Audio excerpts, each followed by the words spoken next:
7artisans is back at it again with their second autofocusing lens. This time it's a 27mm f2.8 designed for Sony E-mount APS-C cameras. And this is coming on basically the Viltrox 27mm, which I just recently reviewed.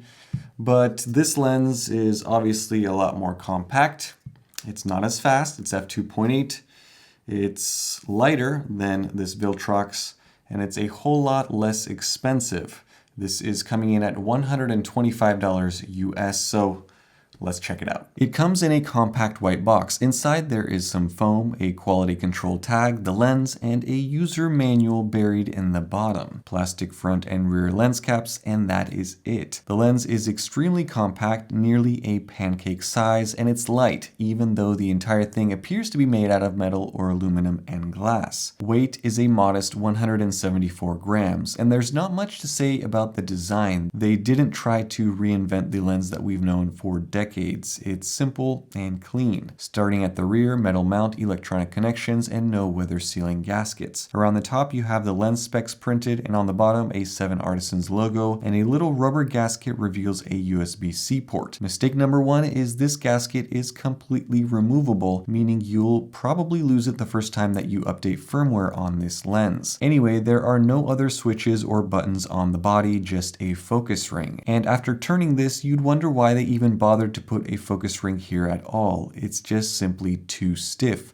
It's smooth but too stiff of a rotation to be good for actual use, and it's electronic, so it can never give you that manual focus feel anyway. Around the front there is a small front lens element deep inside the barrel, lens specs, 52mm filter thread, a 7artisans logo, and a minimum focus distance of 0.3 meters. Interestingly, no lens hood is included, but after the test results you'll probably think that was a mistake. Inside there are 6 elements in 5 groups, which makes this a very simple lens, and the aperture blades, 6 of them.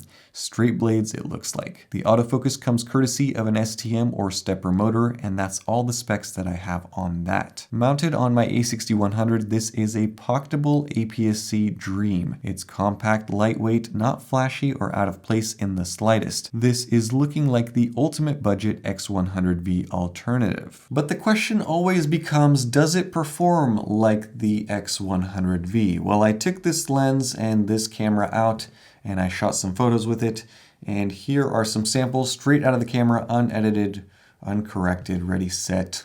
Well, actually, let's just talk about it. Performance I would summarize as good in an average type of way. Center sharpness wide open is good. The corners wide open are okay. They are not as sharp, but not horribly soft either. Mid-frame looks adequate. Colors and contrast is tough. I think this is a bit of a mixed bag. There were some moments where this lens wasn't as punchy as it could have been. It sometimes does look a little flat, but other times it was fine with natural rendering. In terms of distortion, vignetting is certainly there wide open at f2.8. At f4, these corners brighten up immediately. Barrel distortion seems to be okay with in-camera corrections on. The surprise of this test though was the chromatic aberration, which showed up, but like a half-full Taylor Swift concert, you'd expect more. One thing that there was plenty of, however, is flaring. There is lots of it, and it's not very pleasing flaring either. This stuff reminds me of vintage lenses. Some of you may like it. Who knows? Now, when it comes to autofocus, there is some good news. It's better than their first attempt, and I would say this tracks and shoots better than even the TT Artisan 27mm AF as well. In fact, I'll say it clearly, this is a better lens than the TT Artisan one in terms of optics and autofocus. Focus speed is great, accuracy is good, and tracking is surprising. There is always some bad news that I have to add to the good, however, as focus breathing is a bit of an issue. It's not horrible, but it's not brilliant. The bokeh is pretty good. It gets a little bit swirly and it does cat eye into the corners, but I never found it to be too distracting, and it really doesn't give you huge bokeh balls either at f2.8, and because of that somewhat odd focal length of 40mm equivalent on a full frame camera. I do think this is a perfectly adequate street/portrait lens, however. So I'll try to summarize this lens here. It is a good lens. Is it on the same level as the Viltrox 27mm?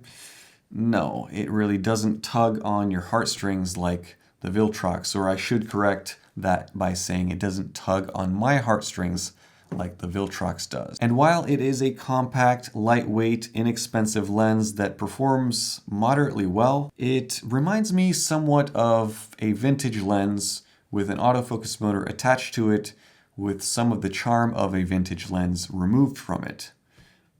That's really it in a nutshell. But I suppose if it had more of that charm, it wouldn't cost $129. It would be at least double that. So the way I look at it, this is the new entry-level benchmark. It's a good lens, it's good optically, it's small, it's well built, and it's priced at a level that someone new to photography can jump right in without having to pull a home equity line of credit to do so. But let me know what you guys think down in the comments section below. As always, if you want to read more about this lens, read all the specs about it, I'll leave a link down in the description. Thank you guys so much for watching. Stay tuned for more. Have a great day. Bye-bye.